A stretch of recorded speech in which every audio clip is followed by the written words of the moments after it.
무서울 정도로 중국을 덮치던 아프리카 돼지열병이 한국에도 최근에 퍼졌습니다. 하지만 다행히 한국 정부의 발빠른 대책으로 현재는 크게 확산되지 않았고 잠잠해졌는데요. 이웃나라인 일본은 다른 돼지 전염병 때문에 사면초가에 빠져 있다고 합니다. 어떠한 소식인지 확인해 보도록 하겠습니다. 일본은 현재 아프리카 돼지열병이 아니라 돼지 콜레라 때문에 양돈 농가의 시름이 깊어지고 있다고 하는데요. 26년 만인 2018년 9월에 일본에서는 돼지 콜레라가 발병했습니다. 지금이 2020년이니까 횟수로는 3년째인데요. 놀라운 것은 지금까지 일본에서는 돼지 콜레라를 퇴치하기는커녕 돼지 콜레라가 더욱 기승을 부리고 있다는 것이죠. 돼지 콜레라에 대해서 잠시 알아보면 돼지나 멧돼지 등에 바이러스를 옮기는 가축 전염병 질병으로 사람에게는 감염되지 않은 질병입니다. 감염된 돼지는 발열 및 식욕 부진 증세를 보이는데 치사율이 높은 것이 특징입니다.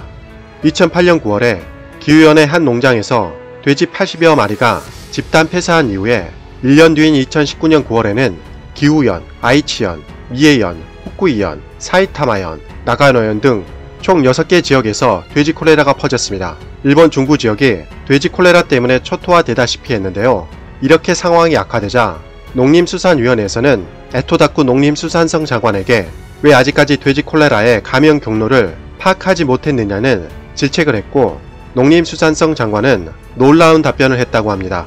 나는 원래부터 신이 나쁘다고 생각하고 있었다. 왜냐하면 돼지 콜레라 바이러스는 인간이 만든 것이 아니기 때문이다. 당연히 일본 언론에서는 장관의 무책임한 답변에 질타를 가했습니다. 이에 대한 파문이 쉽게 잦아들지 않자 뒤늦게 에토다쿠 농림수산성 장관은 내가 책임자로서 돼지 콜레라 수습을 위해 선두에서 노력해야 하는데 남 탓을 해서는 안 된다고 생각한다. 내가 모든 책임을 져야 한다는 것에 통감한다며 재차 사과의 뜻을 밝혔다고 합니다. 이런 사건이 있었음에도 불구하고 돼지 콜레라가 잠잠해지지 않자 일본 정부는 돼지 콜레라의 명칭을 일반인들이 알아듣기 어려운 CSF로 변경했습니다. 마치 아프리카 돼지 열병으로 불리는 ASF와 유사한 명칭인데요. 일본 국민들의 관심을 떨어뜨리기 위한 조치로 보입니다. 그러나 돼지 콜레라는 명칭과는 관계없이 더욱 무섭게 퍼졌습니다. 2020년 1월 8일에는 바다 건너 오키나와까지 돼지 콜레라가 퍼졌는데요.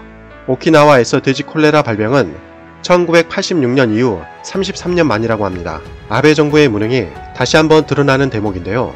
현재도 역학조사를 진행하고 있지만 왜 일본 본토에서 멀리 떨어진 오키나와까지 돼지 콜레라가 퍼졌는지 감염 경로를 짐작조차 하지 못하고 있다는 것이죠. 사실상 총체적 난국인데요. 일본 정부는 자포자기한 수준인 것 같습니다. 방역은 국력이라 부를 만큼 매우 중요합니다. 전염병을 어떻게 처리하는지 확인해보면 그 나라의 시스템을 확인할 수 있는데요.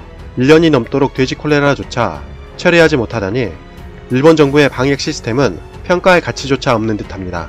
아베 정부가 지난해 수출 규제를 감행해 한국을 도발했습니다. 그때까지만 해도 일본 정부가 치밀한 작전을 세워 한국을 공략했다고 걱정하는 사람도 있었습니다. 하지만 시간이 흐르고 결과를 확인해보면 일본이 얼마나 대책 없이 수출 규제를 감행했는지 드러나고 있습니다. 한국에 타격을 주겠다던 아베 정부의 수출 규제에 오히려 일본 기업들만 실적이 폭락했고 한국인들이 일본 여행을 가지 않아 일본 지방 경제는 심각한 타격까지 받았습니다. 그러한 아베 정부의 실책은 일본의 방역 시스템에서도 여실히 드러나는데요. 아베 정부는 한국과 무역 분쟁을 할 것이 아니라 일본에 퍼진 돼지 콜레라부터 처리하는 것이 우선순위일 듯 합니다. 이상 가치왕 채널이었습니다. 도움이 되셨다면 구독과 좋아요 부탁드립니다.